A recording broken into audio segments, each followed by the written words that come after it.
Well, does passion pay rent? That's a question I get mocked for a lot. So let's start right there. No, passion does not pay rent, and if anyone tells you otherwise, believe me, they are probably hiding a fortune in their basement. So then why be passionate about wildlife? Because for us conservationists, it isn't really a choice. It's not something we decided one morning, it's just who we are. And I say this while sitting in a farmhouse, unemployed and very much without a secret fortune tucked away anywhere. In a world where money dictates value, meaning outweighs money for us. It's not just about what we do, it's about who we are. And let me be very clear, this isn't some anti money speech. I love money and I can't get enough of it. But in this phase of my life, my passion is the only thing that gets me out of my bed. Some people listening to this would call me naive, and they might be right. But those who are pursuing their passions will understand exactly what I mean. And honestly, what do I really know? I'm just a 22-year-old kid who calls himself a lover of some of the most detested animals on the planet. Maybe I'm wrong, or maybe I'm not. So let me ask you this, why are you following your passion, or why aren't you? With that, welcome to Hope, folks, and to the very first episode of the Zoo Edition. Wherever you are listening from, I hope you're hopeful. Hopeful for yourself and hopeful for the world. Today I'm joined by Alice Vassallo, a zookeeper, wildlife comedian, host of the podcast Asshole Animals with Alice, and about a dozen other things that somehow all orbit conservation. In this conversation, we dive into zookeeping, how the industry has changed over the last decade, the skills needed to be a zookeeper today, podcasting, passion, wildlife education, and even the idea of using nature to fight nature, which will all make sense, I promise, by the end of this episode. If you are a current zookeeper or someone who wants to become one, this episode is for you, told through the lens of someone who's been in the field for nearly a decade and continues to push it forward. As always, I hope you enjoy this conversation, and if you do, don't forget to follow me, Alice, and Asshole Animals with Alice to find out who the next asshole animal is. Thank you so much, Alice, for being on the show. I really appreciate you taking out the time. Thank you so much. Oh no, thank you so much for having me. I'm so excited to chat today. Yeah, I had a few things planned for today, so obviously, since it's you, I would love to talk about zookeeping, content creation, Mm. podcasting, and anything we go along the way would be really fun to know. But do you want to start with introducing yourself to the world? Oh yeah, sure. Hi, I'm Alice Vassallo. I'm a zookeeper of over 10 years. I do a lot of things really in my spare time. I'm the director of the Keeper Educational Exchange Program, which is a not-for-profit for zookeepers. I'm the host of a nature comedy podcast called Arsehole Animals with Alice. I also work part-time as a talent agent for a few different actors. And yeah, am I missing anything? I'm the ambassador for the Cloud 11 working group. How could I forget? So a few different, fingers in different pies. How does it feel to be on the other side of the table today? Oh yeah, that's a great question. Yeah, it's great. I just love talking to people, So it doesn't really matter if I'm interviewing or being interviewed. I just love a chat. So I don't know. Yeah, it feels great. It feels good That's to lovely. be in the seat being interviewed today. That's lovely. So I was reading about you, and I found out that you Hmm. wanted to get into comedy and be a performer. But Yes. how did you end up as a zookeeper? Because those are like completely different things.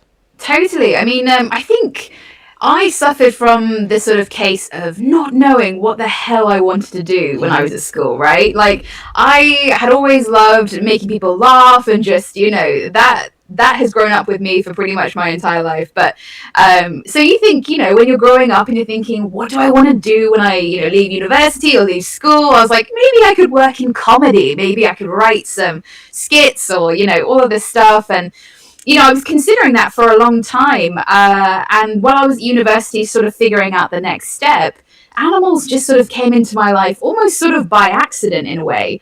It definitely wasn't a career that I thought that I would end up in when I was a little girl.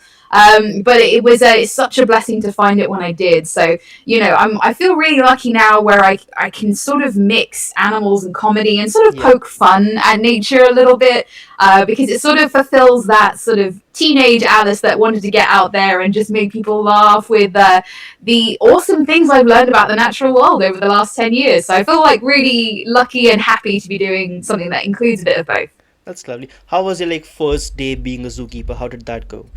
I was so nervous. Yeah. I remember my first ever job I got in 2014, and I worked at London Zoo, which, is a really great Yeah. zoo to work at as your first zoo as a zookeeper. I'd worked at Chessington World of Adventures before as a sort of presenter. So, Mm-hmm. hey guys, here are the penguins. My name's Yeah. Alice, all of that stuff. But it was my first day as a zookeeper, and I was so excited and I was so nervous. And I remember, making vigorous notes all the time, and wanting to commit things to memory and repeating stuff in my head. Everything I learned, I'd like write down a little notepad. I'd like type it up and like memorize it because I didn't want to screw up. Yeah. I was like, I've been given this awesome opportunity to be a zookeeper, and I didn't want to let anyone down or let the animals down, Yeah. certainly. So, I think if I probably could go back in time, I would tell myself to just sort of relax a little bit. But I think that's what happens when you just are so excited and wanting to be in Mm-hmm. that working world that you just want to try your hardest and you Right. don't want to screw it up. Yeah. So definitely nervous, I remember feeling. And like over the years working with a lot of the animals that you work with, and Mm. I know you work a lot with animal behavior and animal training as well, right? Yeah, So yeah. what have you learned from animals that's something you utilize in your daily life? I think that's a great question. I think working with animals and training with animals, I think definitely tests your patience a little bit, like, Mm. or like teaches you patience, or a bit of both, depending on the animal. I think definitely learning to sort of slow down and read signals, Yeah. body language, and every animal has a different body language, right? Every animal operates, and even species certainly, but even down to individuals, they operate in a completely different way. And I think it's really trying to tune in to what Yeah. that animal is feeling, how they might be reacting to something that you're about to do. And I think that takes a lot of time and practice, and it takes really knowing your animals. So I think what it's taught me is a bit of patience and sort of to slow down Yeah. and look and listen for cues, I think.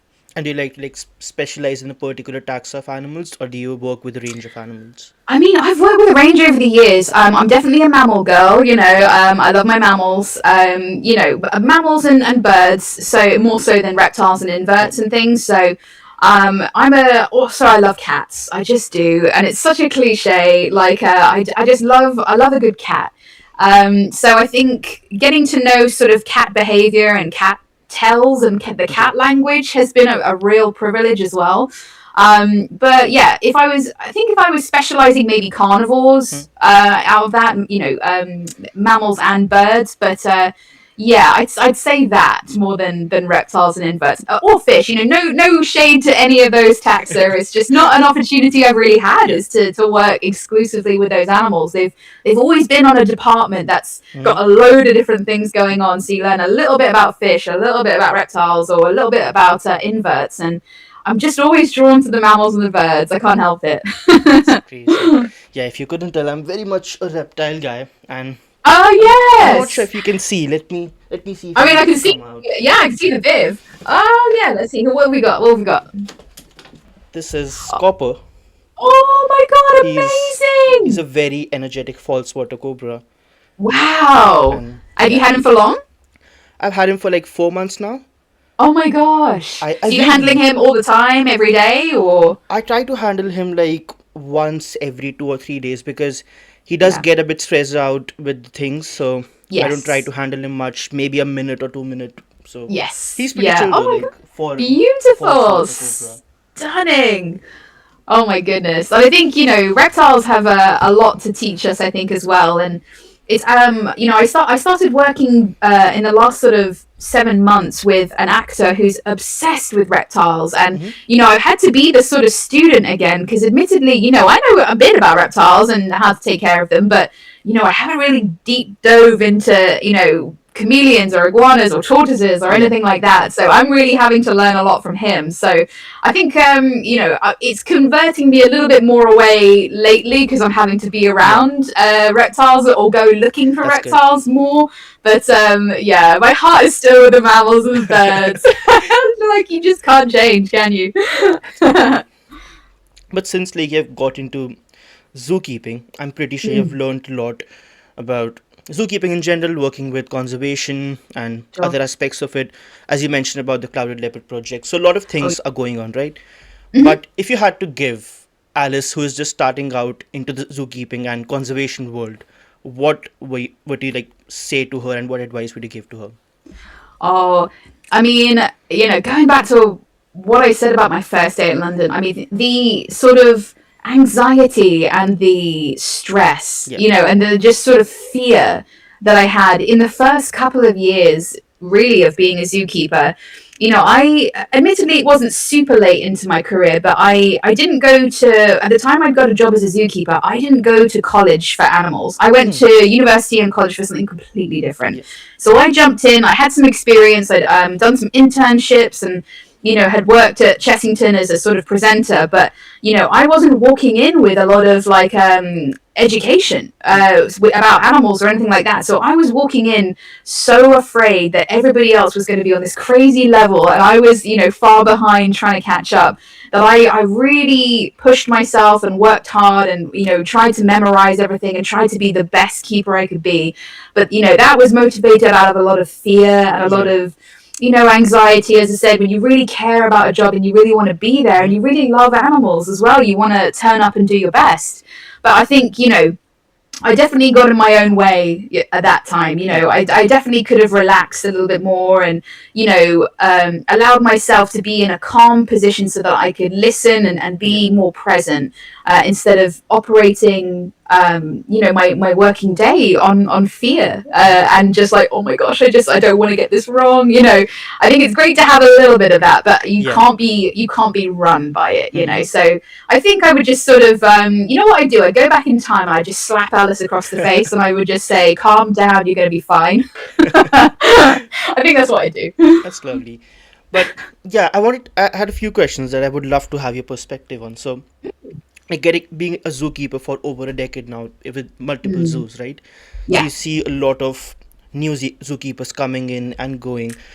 So I believe like over the 10 years, a lot would have changed in the zookeeping industry as well, right? Sure. And Yeah. particularly now, if you talk about a lot of competition is there, and there are a lot of people who want to be zookeepers, which Yes. does set the bar a bit high for a person to be an early career zookeeper. So if Yeah. you were to tell those people about the skills that they can work on to be a zookeeper, what would those be? Like, and how has like zookeeping changed over the past 10 years as well?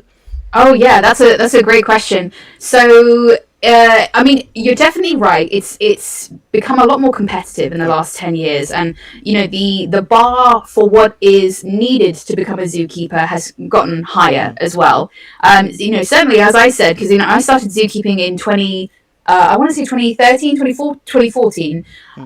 And as I said, I don't have any education. That any formal education that was, I had a bachelor degree in something completely unrelated. And nowadays they're really asking for those, animal management, animal Yeah. care degrees and things like that, or a diploma. And I walked into a job with experience, but without that education, and now Hmm. it's sort of mandatory. So you're right. It's the expectations have gone up, and also I think as people are sort of tuning into the fact that our planet needs help and these animals Yeah. need help, and there's more of I think since COVID has definitely helped as well. There's people have sort of woken up from this idea of needing to grind and make money and be part of a Yeah. big machine, Hmm. and there's sort of how can I focus on something that really matters? Yeah. I think the pandemic really shook some people up, and I Hmm. think rightly so people are pivoting out of the careers that haven't made them happy and want to engage with something that does. And I think it's lovely when people do that, and lovely that people kind of grow up as well wanting to help. Um, I'd say the advice that I have, because I've noticed a bit of I have noticed a bit of a shift in the sort of in the work ethic or the approach to work. I would Hmm. say from the interns and the teenagers that I Yeah. see sort of coming up now, where it's a little bit different. And I think rightly so, they have more of a, work is work, and home is home, and I'm going to do the hours that I need to do, and then I'm going to clock out, and I'm going to enjoy my private time and everything like that. And I think, there's a big part of me that says absolutely yes to that, because zookeeping, you will struggle a lot with sort of burnout, emotional burnout from going too hard at your job. So I'm not saying to anybody, quit that idea if you have it. But I think you do have to have a little bit of like spending some of your spare time either sort of attending conferences or reading articles or well, not to sort of brag or anything, but going on a keeper exchange placement, which is sort of what the keeper exchange program does. Taking the time to sort of engage in something that will, outside of working hours, that will help your chances. So I think you do have to sort of put the work in a little bit just to sort of get over and try to get into an industry that is very competitive. But it's a tough place to be right now. I don't envy those people that really want to be zookeepers and are battling, for people with loads of experience and everything like that. So keep your head up, keep trying, but also try and get ahead on those little extracurricular things. You can do your Lantra, your falconry qualification. You can get your PADI certified so that you're scuba trained. You can, do a day's course in nutrition or something like that. Anything that you can sort of put on your CV to say like, look, this is why you should pick me over the others, I think is a really good idea. That's interesting. Okay, like hypothetical question. If you were to hire someone as a zookeeper and you have three options, there's A, who has a lot of educational background. He has done his, for example, PhDs, masters, and everything in conservation. So, he has a very good understanding of animals. You have another one who might not have that educational backing, but he has a lot of experience working with animals. And then there's a third one who has a mix of both, and he has a lot more passion than both of them, and he shows more potential to be good at his job and be like not being worried about, okay, it's 4, I just need to leave, but being like, okay, it's my job, I love it, and obviously leave as well and focus on your personal life as well, but understanding the passion and the love that this field carries. I mean, I think my first instinct was 2, but then 3 is such a good option, because I think a lot of people don't realize about zookeeping is that yes, experience is great and education is great, but ultimately you're working in a team, and you have to be able to, the soft skills that maybe you aren't taught in college of, good teamwork, good communication, good conflict resolution are equally as important, I think, as, having gone through school or, having volunteered a lot at one place. You have to be a positive, energetic member of the team that sort of, is willing to work together for the benefit of the animals and the benefit of the team and the benefit of the zoo. So I think someone who's got a bit of both but is passionate and goes all the way, absolutely. And they've just got to have that sort of, charisma and confidence, because you will be talking to a lot of people in the public about the natural world, about conservation. And I think if you're passionate, it really shines through. You're inspiring the next generation of zookeepers every day, whether you realize it or not. And having that extra passion that sort of shows, if it can show in an interview, it will definitely show to the members of the public. 10 out of 10. I think that's a really good quality to have in a zookeeper. Right. And so zookeeping is a very, correct me if I'm wrong, it's a very physically intensive job as well. It's not just, and it's not as what people would see it, it's not 24 hours working with animals, but a lot more than that as well. So what's one thing you believe that's very much romanticized about zookeeping, but is not true at all? Oh my God, we get this all the time. Anybody who's listening who's a zookeeper will get this. You completely understand what I'm saying here. Is the line? Oh, it must be great to have your job. You just get to cuddle animals all day. That's the big line that I think people who aren't zookeepers, who aren't in this world, sort of lean on. Oh, it must be great. You just get to sit and cuddle your animals all day. Oh my God, I would love your job. And I'm like, I've been pooped on twice today, and it's pouring with rain, and, I slipped on the ice this morning and hit my head, whatever it is, you were working a really laborious job in all sorts of weather and at all sort of times of the day sometimes, and your time will run over if, let's say, an animal is sick, or you're worried and you want to do extra observations on them. And over things like Christmas and perhaps your birthday, depending on if you can get the time off, like Mm-hmm. it I don't think a lot of people realize how hard zookeepers work, and for how little money as Yeah. well. Yeah. I think that's the thing where I'm like, I appreciate that people love the idea of a zookeeper, Mm-hmm. because if you're sitting there with a parrot on your arm as a zookeeper and you're talking to people about parrots, or you're training a monkey, or you're feeding an elephant as a zookeeper, people look at that and they think that's the snapshot Yeah. they're getting of Yeah. your job, right? Which is to engage with these incredible from all these faraway places. But and it is Yeah. very much that, but it is not all that. Like, it's you might have spent 10 minutes crying behind the scenes because something hasn't gone right, or you're worried about this, or you're worried about this animal. Like, there's a lot of emotional components to zookeeping, and I'm completely right, as you said, a very physical part. It's very labor intensive, especially if you're working with things like elephants or hoostock, where there's a lot of big, like, heaving of hay bales and straw bales, and picking up a lot of big poo and things like that. So yeah, I think people do glamorize it. It's harmless enough, but I wish people knew how hard zookeepers worked, and how little we're paid to do so as well. Yeah. Yeah. Yeah, that's something I want to talk about as well. How Mm. underpaid zookeeping can be at Yeah. times, because not many people talk about it, and by the looks of it, it's really fun. You're working with your dream animals. Yeah. Wow, you're Yeah. handling a snake. That's so cool. But you need to Yes. understand, like, since I'm not sure if this is true for all the careers, but a lot of the passion driven careers tend to be a bit underpaid, Oh, 100%. It's right? also caring roles as well, Yeah. because if you think of, like, nurses and teachers, Hmm. I mean, these are typically roles that are done by women, Yeah. right? And it is the nurturing, it is the caring for roles.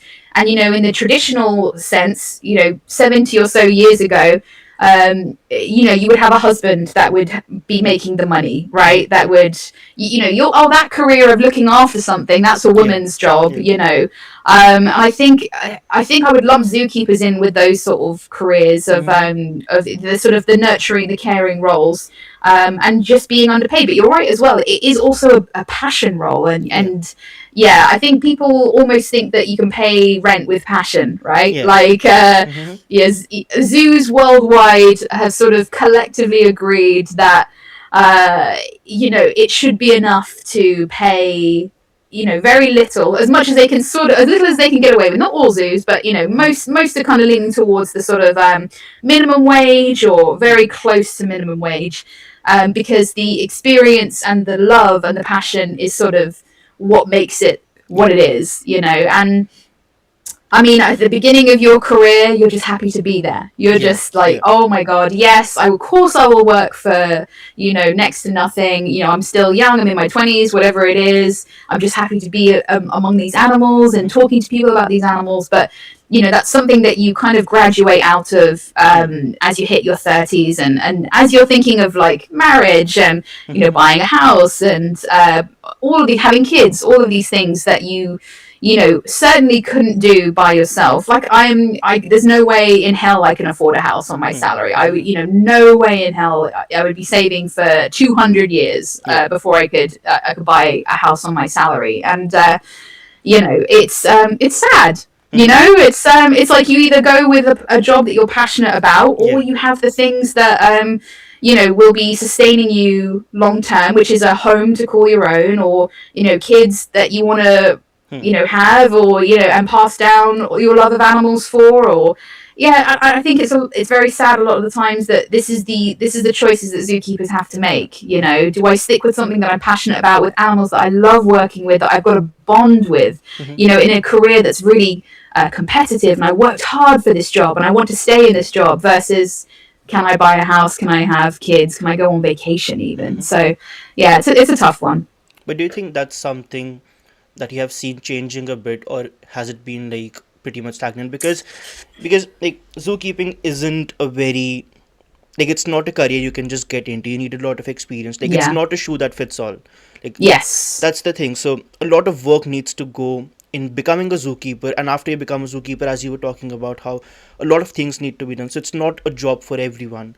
And Yes. that's something I think about a lot, that when you're doing a lot into education, you're getting a lot of experience, you're working with some of Mm, the maybe some of the most dangerous animals as well, and that's not yeah. easy to deal Oh with a yeah. tiger or a lion, to train them. Hmm. That's not something everyone can do. Then Yeah. why are they not paid enough? I know. I at my last job as well, and you know, as I said, a lot of zoos will pay. You know, it's expensive to run a zoo, Yeah. and you know, and a lot of you don't get into owning and running a zoo for the money because Hmm. that's a silly thing, unless you were doing it very unethically. Because owning and running a zoo costs a lot of money. But I remember my last zoo, I could be making more working at McDonald's on the Hmm. night shift than Yeah. I could training tigers every day. Hmm. And, you know, I think that sort of realization, you know, especially when you've spent so much of your time and your energy and your emotional energy as Hmm. well to get to this point in your career where you know you are enjoying the animals that you're working with and you finally feel like you have a place here, and Yeah. realizing that you know basic human right of being able to be paid a decent living wage where you can afford these things that you know we all kind of feel we're entitled to, like you know Hmm. homes or kids. um it's you can feel it slipping away through your fingers and you think, you know, everybody deserves that, right? I'm not trying to say McDonald's workers don't deserve Yeah. that, right? But you know, you think, oh crap, I should be paid that too. You know, I should be paid a bit more, especially you know, as you said, the dangerous animals. Yeah. This doesn't really seem to be extra pay for danger, danger money. But yeah, so it's a tough one, and I you know I don't claim to have the answers to this because this Yeah. is sort of a global situation rather than being completely isolated in the UK or the Hmm. US, anything like that. It seems to be a common problem everywhere of, you know, zookeepers going through this fork in the road at some Yeah. point in their career of keep on doing the thing that you love doing or branch off and you know start again, start Yeah. another career or do something adjacent to animals so you can still sort of feel a part of that world but something that makes a little bit more money, you know. So Yeah. it's a really tough one. But do you think it's because people have decided that zookeepers need to be paid this much, or is it more because wildlife conservation or zoos in general don't tend to have that much money to pay to their employees?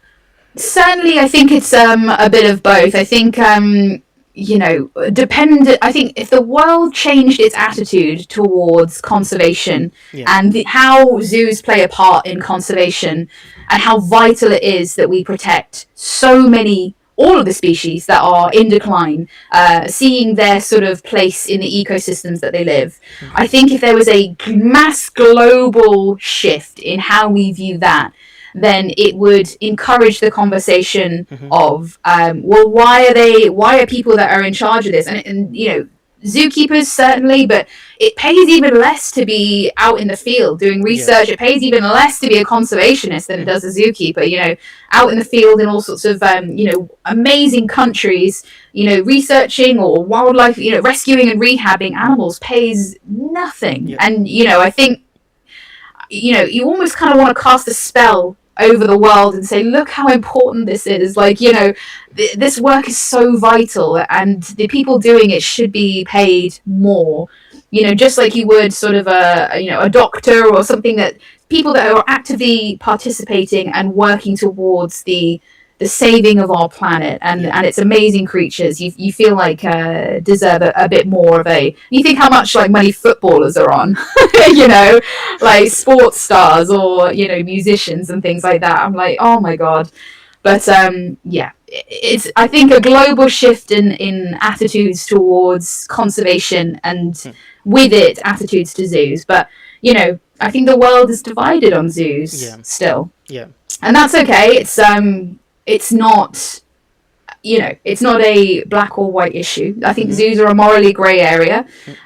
and there will always be people that are against animals in captivity, and that's just sort of the reality of it. So, Yeah.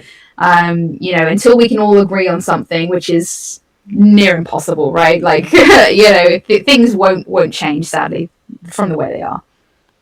Is that something you have ever thought about when you wanted to work in zoos? About, no, they are kept in captivity, so I don't want to work with them. I want to work in the wild or something like that. There's a few species that I think I'm more hesitant to work with than others, due to sort of the ethical conflict within myself. Like I can sit and I can see why people don't like zoos. I can see why they're vital at this point in time, and I think for my own sort of morals, there's a few species that I'm like, you know what, I personally couldn't do that, but I know how important it is for that to be done. Yeah. So, I think, I mean, in an ideal world, there'd be no zoos, right? Yeah. In an ideal world, the wild would be great, Mhm. and, people could travel and see these incredible animals, and it wouldn't be a problem. But, this is what we've got now. We've got a hub for education and Mhm. conservation and research, and it's sad when you can meet people and they are so against captivity that they Mm. can't even hear Yeah. the good arguments for it. But that's their right, that's their moral opinion is I don't want to see an animal in what they're calling a cage, but Yeah. we would call an enclosure Mm. or a habitat. But they don't like the idea of an animal having a limited amount of space or control over their environment. So it's one of those things. I'll happily talk to people about zoos and why they're great and where they could do better. But Yeah. you're never going to convince everyone That's true. about to be on board with them. So And since you're talking about zookeeping, do you want to talk a bit about keep and how did it come into play and what mm, is it about? yes.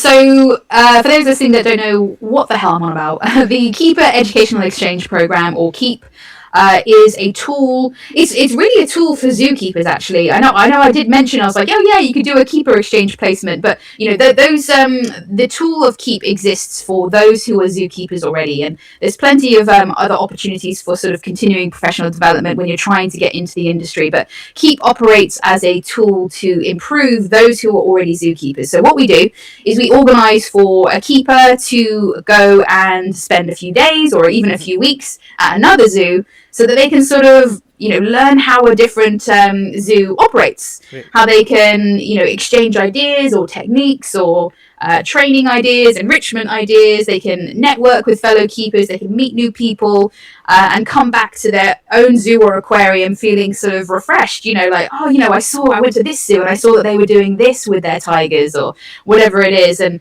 it's the sort of the training of the industry, and I think what we are missing as an industry, the zoo world, is the one of the things we're missing is the ability to kind of talk to each other openly. Yeah. I think we are very it's been better. Actually, that's one of the things I would say has been better in the last 10 years. Zoos are talking to each other more, which is amazing, and supporting each other more, which is amazing to see too. But I think, we all need to speak to each other more and lift each other up. We're only as strong as our weakest link, right? So you want to you want to train all the zookeepers to be the best possible versions of themselves that they can be, and, learn new things, as I said, and network and be part of a wider community than just the community at your zoo. So that's what KEEP aims to do.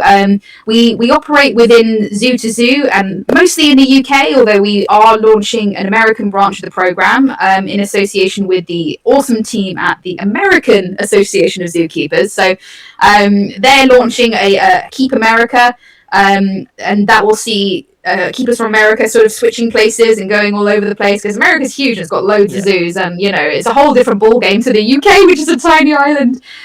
So launching an American branch of the program, which is great, so America can sort of have their own sort of keeper exchange. And also, we've just launched a new branch of the program called Keep Conservation, which is only for those who are experienced keepers, so 5 years plus in the industry.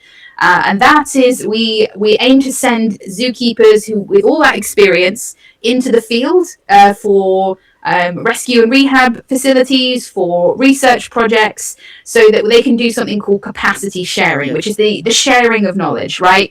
So, no one's going over from a zoo in the UK to tell someone in Vietnam how to do things. They're sharing knowledge. The keepers in Vietnam have so much to teach the keepers from the UK or from America, and vice versa. There's the exchange of knowledge and the exchange of skills and techniques. Yeah. So that's our latest venture, which is really exciting. It's lovely to see actual sort of conservation Yep. outcomes, so being able to directly contribute to the sort of the betterment of skills and knowledge for those who are working out in the field, and the keeper coming back to their own zoo can be like, well, I went to this incredible place, we need to start supporting them, we need to fundraise for them, we need to like champion their cause. And it really kind of helps build that bond between keepers in zoos and the keepers of animals or the researchers out in the wild. So we're really, really thrilled with that, and hoping it takes experienced keepers to all sorts of new heights. So that's a little bit about what the Keeper Exchange program is about. That's lovely. But can a zookeeper directly reach you out, or does it have to be the zoo reaching you out? So how we run it is that zoos put up like, hey, come and spend 3 days working on the orangutan section at Chester Zoo, and you apply to it like you would a job. So you put your CV and your cover letter in saying, hi, I'm from London Zoo. I would love to come and spend 3 days at Chester Zoo because I work with orangutans and I would love to see how you do it, or whatever it is. You put together your little CV, and it's up to the zoo to choose who they want to come and learn from them. So oftentimes a lot of zoos will choose more than one candidate to come and learn from them because it's nice to help as many people as you can, which is great. You'd love to see that in the industry, but it's really up to the hosting zoo that's bringing you in and being like, this is how we do things here, this is how we train our orangutans, or feed the orangutans, whatever it is.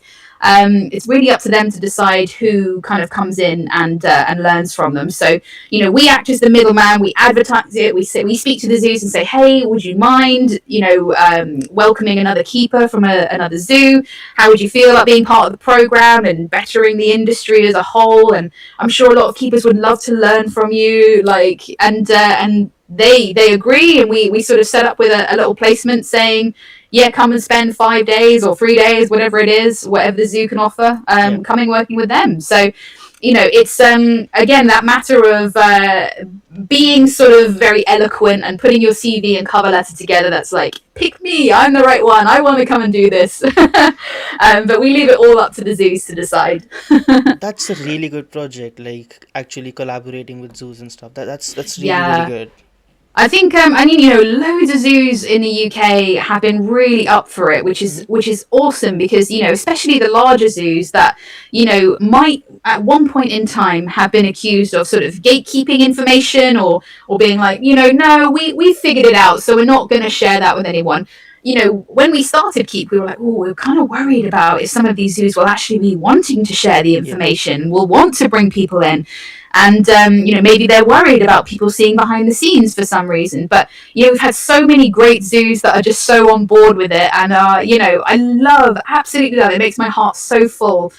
Because we always check in with the people that have gone on to the Keep placement, the keeper that was selected. I was like, how was it? Did you have a great time? Did you learn anything with the team? Did the team look after you okay? And, we get sent these amazing pictures of everybody from one zoo, and then you see one zookeeper in a different uniform, and they're all sort of hanging out and doing stuff together, or putting up enrichment, or they're hanging out in the staff room, and they're, a little selfie like that, like, oh, all of us hanging out and having a good time. And it just makes my heart so full when I see that people have made new friends and, have learned new things, and the industry's gotten a bit smaller and closer and, more connected. That's just the best part of it, is just to see how much of a fun time everybody has. It's a lovely project. Oh, thanks. So you do a lot about zookeeping, but you also have a podcast, and it's named Asshole Animals with Alice. Yes. The first time I saw that, I was like, did I read it right? So why is it called Asshole Animals with Alice? This is funny. I'd had this name in my head for a while. And mostly it's born from, as I said, that sort of innate need that I have to sort of poke fun at things and to sort of laugh about things, because you can't laugh at stuff, like what's the point, right? And it originally started as a way to sort of educate people about the natural world in a funny way, where I was being like, oh yeah, this animal, total jerk, like total asshole. The first episode was about capuchins. Capuchins are such dickhead animals. They are just, they do things maliciously. They're amazing, but they're absolute little monsters at times. And then, my second guest that I had on the show was an amazing entomologist called Dr. Greg Dickens. Shout out Dr. Greg Dickens. He's awesome. And I was like, I absolutely have to have you on the podcast. You're such a great speaker. You're such a great educator. Would you come on and talk about an animal that, maybe is not so well liked? Mm-hmm. And he was like, okay, yeah, I'll talk about an animal that's not so well liked, only if we can say why you should like them. And I was like, and my mind was like, woof. I was just going on to make a show about like, yeah, this animal's a bit of a dick. I'm never saying like it's never to be meant to be taken super seriously. We always give loads of cool facts about the animal, but I'm just like, yeah, capuchins can be jerks, and there is still a lot of that woven into the show, but. When the second that he said, we can actually use it to sort of say why you should like them, I was like, oh my god, my mind is blown. Of course, that makes way more sense than my idea. And it's sort of the opportunity. Every week I sort of sit down with a guest, and a lot of the time we're talking about animals that have a really bad reputation that people are not super keen on, right? And it's sort of an opportunity to give them a new PR, like better PR, right? It's like a complete sort of character change and hopefully change some attitudes towards that animal. If you learn about why that animal is behaving in the way that it is, or a bit more about that animal.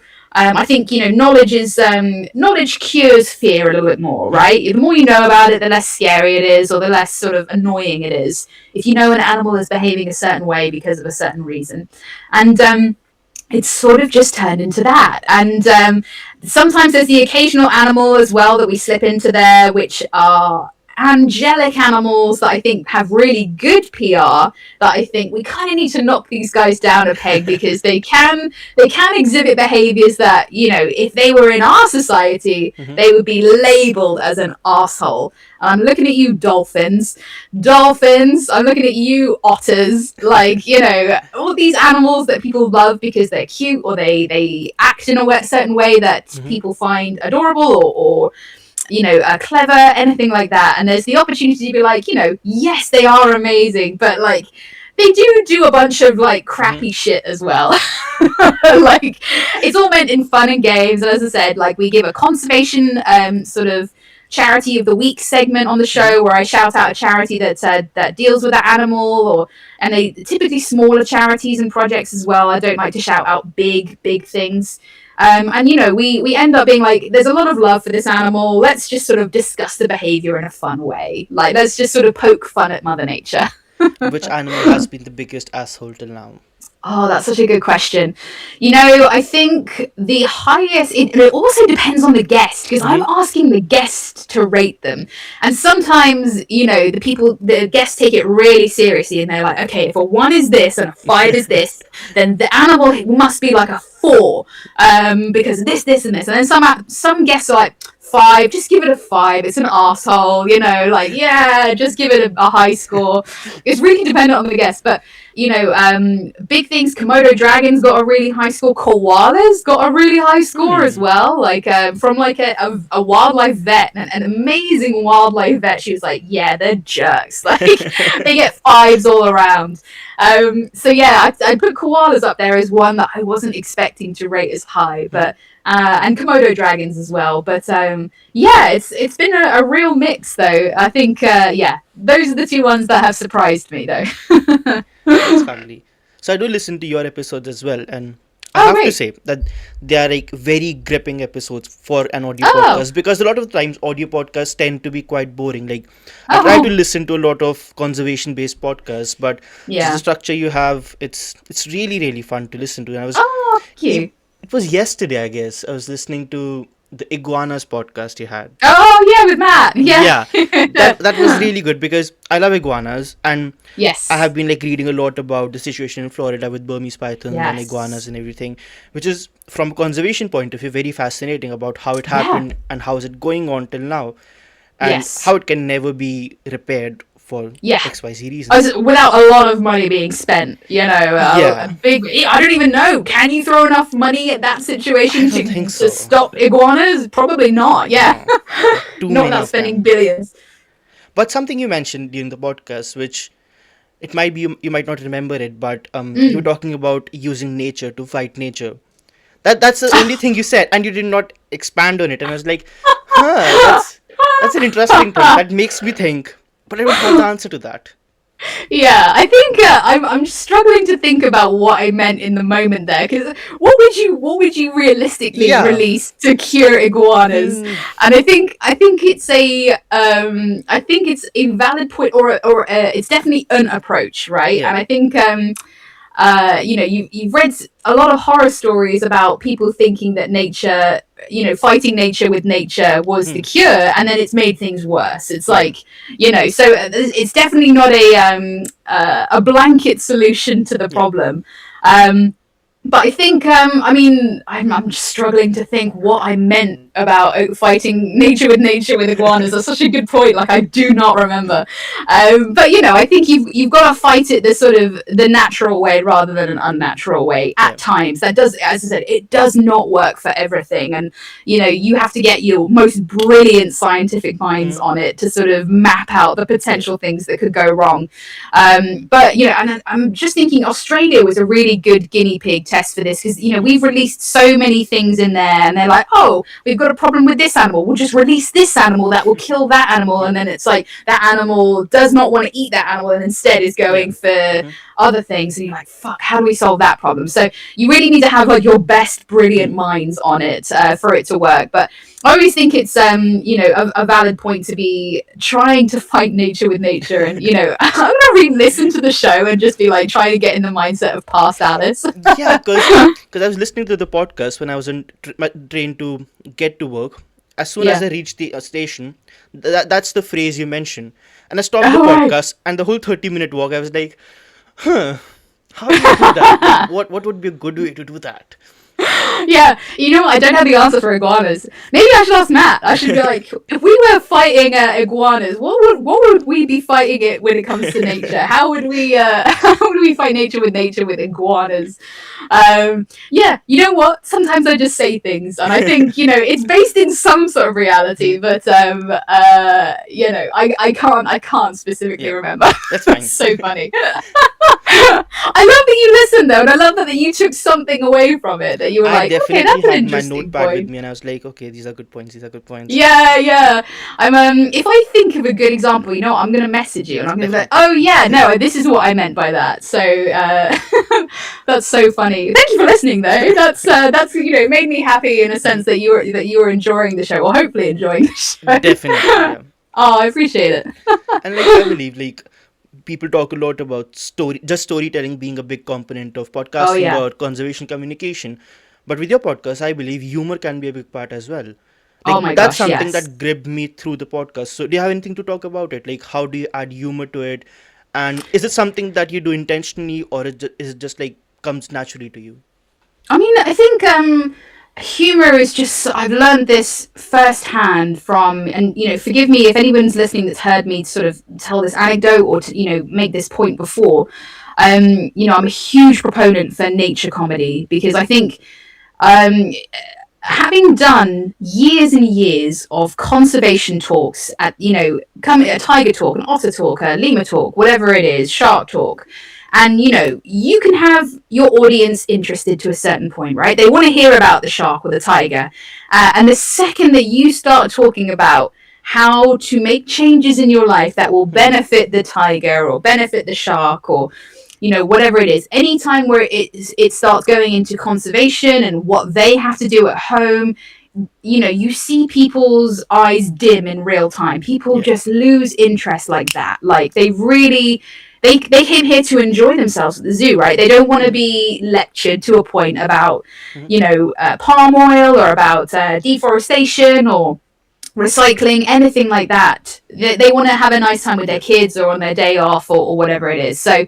the way that I found that I could keep people on the hook for the conservation part of the Hmm. talks, right? You know, you give them like the, hey, this is so and so, the tiger. They eat this. They come from here. Hmm. Blah blah blah. People are like, oh great, I'm with you for that. And the second you get to like, and here's how you can help the palm oil, you know, and people are like, oh no, they check out. They check out mentally, and you can see it in their eyes as you're Yeah. looking around the audience.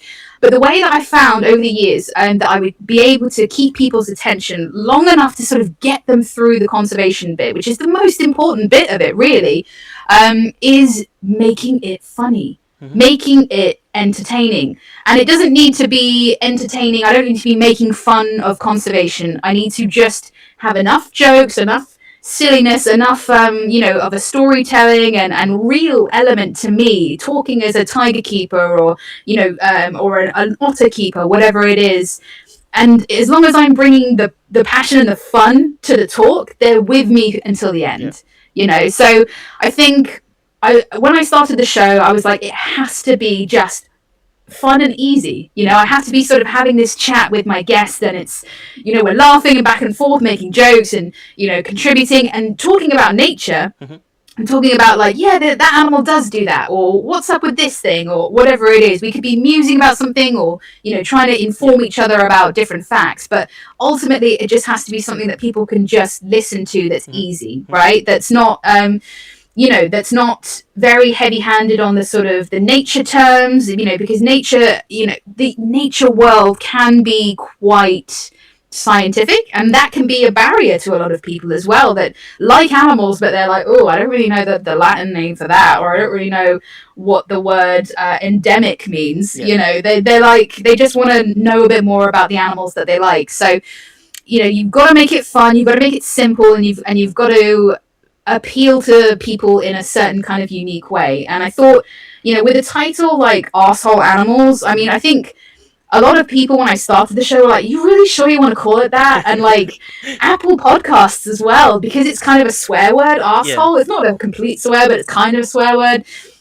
They bleep it out, so it says like asterisk asterisk asterisk hole animals, and people were like, oh, are you sure that you want to like censor it? And it might be censored in some things, and I was like, yeah, because I think the idea of arsehole animals, sort of, people are like, what? Like, do I want to listen to a show about how much of a jerk some animals can be? Okay, yeah, I'll tune into that. Like, that's kind of funny, and I think so much of what we consume online is animal videos, right? People go crazy for cat videos, for nature videos of showing animals in a certain way, and we know that comedy appeals to pretty much everybody. Most people have a funny bone, right? Most people like to laugh.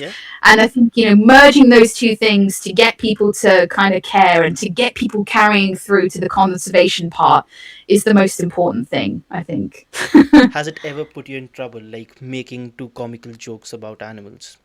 Has someone ever been like, Alice, come on, that's too much? You know what? No. I've had people. It was a friend of mine called me out on an episode. She messaged me. She was like, "What were you talking about with this?" And I completely see why. And I wish I could almost give like a list of retractions. Maybe fighting nature with nature would be on there. But like, where I've just said things in the moment, I've been like, someone's been like, that's not quite right, and I've been like, actually, yeah, no, you're right about that. So we did an episode on otters, and we were, my guest at the time, the awesome Jungle Jordan, we were talking about, I was talking about Asian small-clawed otters, he was talking about North American river otters, because we both work with those species, and we got onto the topic briefly of sea otters, and I was like, sea otters are fine, they're great, no problems there.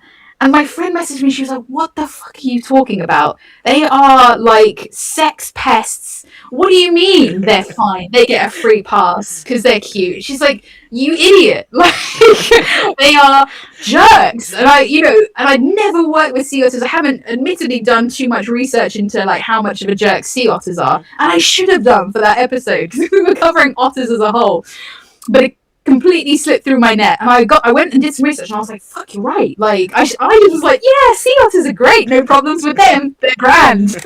She was like, you moron. So no big trouble, but there's definitely things that I have, like, I go back and I regret sort of saying, where I'm like, oh, actually, yeah, that was the wrong message to get across, but you can't get it right all the time. Yeah, I can relate to that because, like, I see a lot of Mallards around, and I was like, wow, that's such a beautiful dog. Then I read about how when they're mating, what happens, and I was like, oh yeah, man, that's scary. Yeah. Why would you do that? What's happening? Corkscrew. Yeah. You know what? Ducks are on my list of ones that I haven't talked about that I'm like, they have too good PR. People love ducks, and I'm like, ducks are cute, ducks are sweet, but I'm like, yeah, there's some questionable behaviors going on with the ducks, guys. They're not all like sunshines and rainbows. They're not all as cute as they seem. You're right. It's and you can still love that animal anyway, even if they are a jerk. Being a jerk doesn't mean that you don't have to like them. But yeah, Ducks are a really good example, actually. That's a really good point. Yeah. So we're reaching pretty much end of the podcast, and Nice. I so whenever I'm ending a podcast, I really love my guests talking to the people, and I call this Mm. segment the message of hope. So, do you have Oh, a yeah. message of hope for the people? Anything you Do want I to say in have? the end? Yeah. Do I have a message of hope for the people? I mean, nowadays that's a tall ask because times are pretty tough, right? Mm-hmm.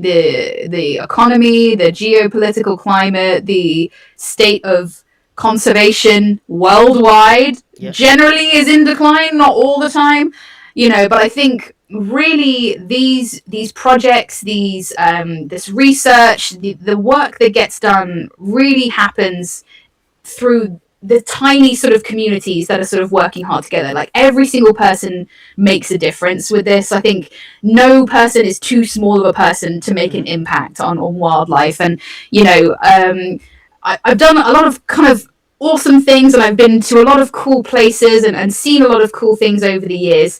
And it's really the best people that I have met have been humble people that are just like, yeah, I just wanted to make a change, so I did, And so I think, although it's a bit of a convoluted message, being the change that you wish to see in the world, absolutely. But you're not, you might think I'm just one person, I can't make a difference. You absolutely can. Yeah. Like, you absolutely can. Go out, volunteer, see a different perspective. Like, send an email to a charity that you've been wanting to send.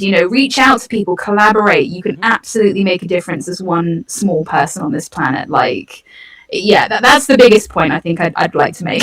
That's beautiful. Before we leave, do you have any message for me? Any advice for me? Any ending notes about the podcast? Any questions you have? No, I mean, I think what you're doing is great, and I think more people just need to have conversations with each other. I think everybody just needs to talk, right? And I think the best part of running a podcast Mm-hmm. and meeting new people is the awesome conversations that you have with them and what Yeah. you learn and how you grow. And I never want people to stop talking Mm-hmm. to each other. Maybe that should be the message that I was trying to say like 20 seconds ago.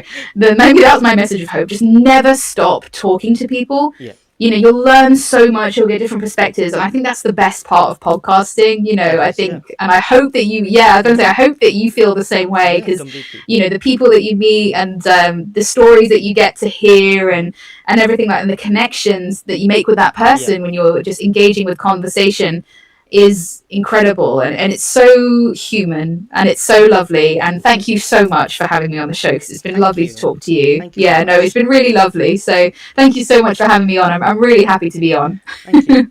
Perfect.